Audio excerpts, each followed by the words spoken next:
มูลนิธิเมยิงลาวก้าวหน้าเพื่อพัฒนาช่วยเหลือสังคมได้สืบต่อดำเนินภารกิจอย่างเข้มแข็งในการช่วยเหลือสังคม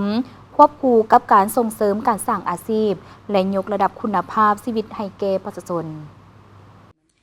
ท่านนางวันพรโสภาพมีไซ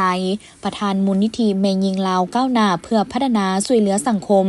ได้ให้สัมภาษณ์กับทีมข่าวโทรภาพนครหลวงจันทร์ว่ามูลนิธิเมยิงลาวก้าวหน้าเพื่อพัฒนาช่วยเหลือสังคมที่ตั้งอยู่บ้านเพียรลาดเมืองสังทองนครหลวงจันทร์ได้สืบต่อดำเนินภารกิจอย่างเข้มแข็งในการช่วยเหลือสังคมควบคู่กับการส่งเสริมการสร้างอาชีพและยกระดับคุณภาพชีวิตให้แก่ประชาชนโดยเฉพาะแม่หญิงและครอบครัวที่ขาดโอกาสซึ่งระยะผ่านมา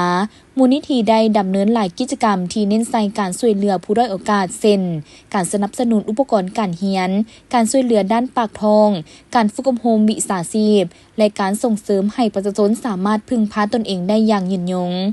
พร้อมกันนั้นในการปฏิบัติเวียกตัวจริงทางมูลนิธิยังได้ประสานงานกับภาคส่วนที่เกี่ยวข้องเพื่อขยายโอกาสในการสร้างอาชีพและส่งเสริมการผลิตสินค้าพื้นเมืองให้มีตลาดห้องหาบช่วยเพิ่มรายหาบและสร้างความมั่นคงทางเศรษฐกิจให้แก่ชุมชนคือพวกเขาหันเนาะเคลื่อนไหวทั่วประเทศลาวมีพละบทบาทคือช่วยเหลือสังคมเวียกเกี่ยวกับช่วยเหลือสร้างวิชาชีพซอกเฮ็ดเวียกเฮ็ดงานทำให้วัยหนุ่มแล้วก็หน่วยงานกู้ภัยของพวกเขาเนาะตั้งอยู่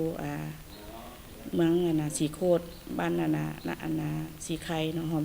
12พวกเขามีหลายหน่วยงานก็คือเกี่ยวกับสร้างวิชาชีพบ่หรือว่าหน่วยงานกู้ภัยแล้วหน่วยงานศึกษาหน่วยงานกีฬาพวกเขาก็มีความรวมเนาะสิ่งสำคัญมูลนิธิของพวกเขาหันแม่นมีกิจกรรมหลายแต่ละปีคือลงช่วยเหลือสังคมบ่ว่าภัยพิบัติน้ำท่วมอยู่ต่างแขงหรือว่าอยู่ภายในแขงพวกเขาได้ลงช่วยเหลือจิตอาสาของพวกเขามีทั่วประเทศลาวเนาะมีแต่ละแขงคือหลวงน้ำทาไสยบุรีสวรรณเขตหรือว่าสารวันหรือนครหลวงเนาะจิตอาสาของพวกเขาเป็นอย่างพวกเขาจึงรับจิตอาสาหลายเพราะว่าพวกเขามีแผนยุทธศาสตร์ระยะ5 ปีก็คือบ้านช่วยบ้านแขงช่วยแขงเมืองช่วยเมืองเนาะเพราะว่าถ้าว่าเกิดภัยพิบัติแขงใดพวกเขาจะให้จิตอาสาของพวกเขาลงช่วยเหลือทันเหตุการณ์และเก็บเกี่ยวข้อมูลเกี่ยวกับภัยพิบัติหรือว่าผลกระทบหรือความต้องการของประชาชนเนาะพวกเขาจะเร่งลงช่วยให้มันทันเหตุการณ์ส่งมาเป็นโครงการเกี่ยวกับปลูกจิตสำนึกวัยหนุ่มม.1 ฮอดม.7 พวกเขาได้รับจิตอาสาจำนวน500 คนอยู่เมืองสังทองเพื่อว่าเข้ามาฝึกอบรมอยู่ศูนย์ของพวกเขาเนาะศูนย์ของพวกเขาแม่นอยู่บ้านเพลาดเมืองสังทองนครหลวงพวกเขาจะฝึกระยะวันใน3 วันก็คือซื้อกิจกรรมแม่นปลูกจิตสำนึกให้วัยหนุ่มห่างจากยาเสพติดแล้วก็สอนวิชาชีพพร้อมก็คือฝึกอบรมด้านแต่งอาหารเรื่องขนมเนาะเพื่อว่าน้องๆวัยหนุ่มปัจจุบันนี้มันหันไปใช้ยาเสพติดหลายเนาะปัจจุบันนี้คือมั่วสุมกับน้ำกระท่อมแล้วก็คอลลาเจนต่างๆเนาะพวกเขาก็ได้ปลูกจิตสำนึกวัยหนุ่มเมืองสังทองฝึกครั้งนึงแม่นพวกเขาใช้เวลา3 วันแล้วก็ครั้งนึงเป็นจำนวน50 คนเนาะเคยไปฝึกอยู่วังเวียงแดแล้วก็ฝึกอยู่ศูนย์นี้ก็ผลตอบรับที่พวกเราได้ก็คือว่าเห็นมากเห็นผลเนาะคนที่กินน้ำกระท่อมก็จะก็เลิกแล้วก็คนที่นักเรียนที่เคยออกเรียนแล้วก็กลับเข้าไปเรียนคืนคือปล่อยปละการเรียนพวกเราจะปลูกจิตสำนึกเรื่องฮู้บุญคุณครูบาอาจารย์ฮู้บุญคุณพ่อแม่เนาะฮู้บุญคุณผู้ให้โอกาสพวกเขาจะสอนให้กับเจ้าฮู้ถึงผลกระห้ายแฮงของยาเสพติดที่ว่ากินมาแล้วได้ผลกระทบอย่างแล้วพ่อแม่เสียใจซ้ำใดเนาะที่ว่าตัวเองเป็นคนติดยาผ่านมาพวกเขาเนาะแม่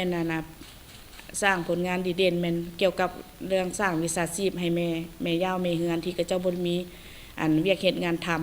ำแล้วก็บ่ได้ไปเฮ็ดเหตุการณ์เนาะผู้ว่างงานว่าซั่นซะวัยหนุ่มแล้วก็เป็นที่แบบว่ามีครอบครัวแดเนาะมีอายุแดพวกเขาก็ได้มาสอนเฮ็ดสไลด์เนาะสอนเฮ็ดขนมแล้วก็เจ้าก็ได้ไปประกอบวิชาชีพอยู่เมืองหาดไซฟองได้เป็นมีบริษัทเป็นน้ำยาสไลด์เป็นของตัวเองโดยพวกเขาสอนระยะสั้นแต่ก็จะสามารถสร้างวิชาชีพแล้วก็สร้างได้กำไรมหาศาลสู่ครอบครัวและเป็นครอบครัวที่หั่งมีคือพวกเขาเนาะร่วมมือนี้1มาพวกเขาร่วมมือกับจีน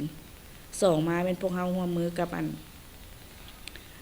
เพื่อนบ้านก็คือประเทศไทยเนาะแล้วก็3มาพวกเฮาได้ร่วมมือกับไต้หวัน4มือมาเป็นพวกเฮาร่วมกับฝรั่งเศส5มือมาพวกเฮาร่วมกับมืออเมริกาเพื่อไทยโทษแล้วก็ส่งเสริมบทบาทหญิงชายให้เข้าถึงเกี่ยวกับระเบียบ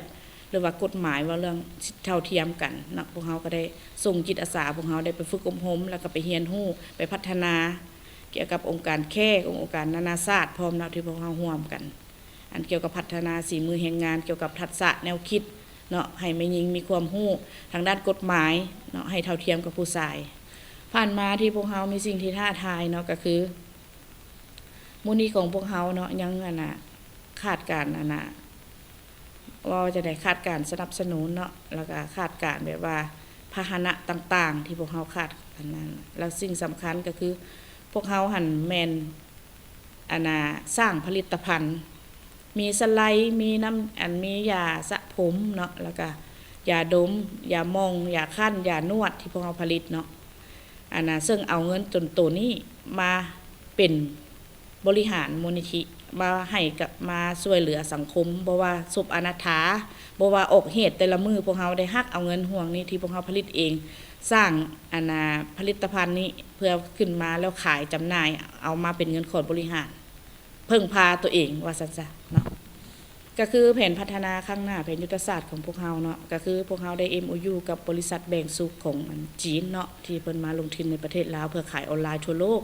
เพื่อพวกเฮาจะได้เอาจิตอาสาพวกเฮามาศึกษาเรียนรู้เกี่ยวกับขายออนไลน์เพื่อว่ามีรายรับขึ้นสูงขึ้น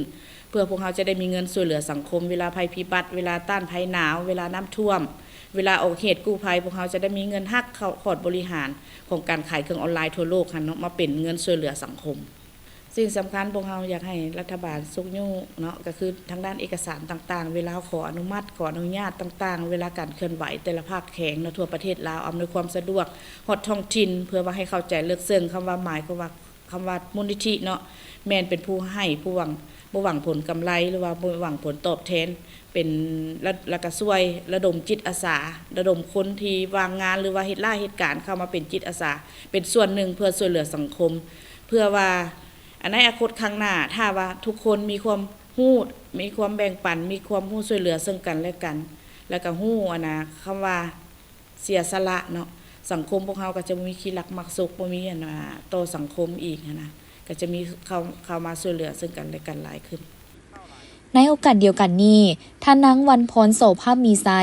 ยังได้เชิญชวนมวลชนทั่วไปและนักท่องเที่ยว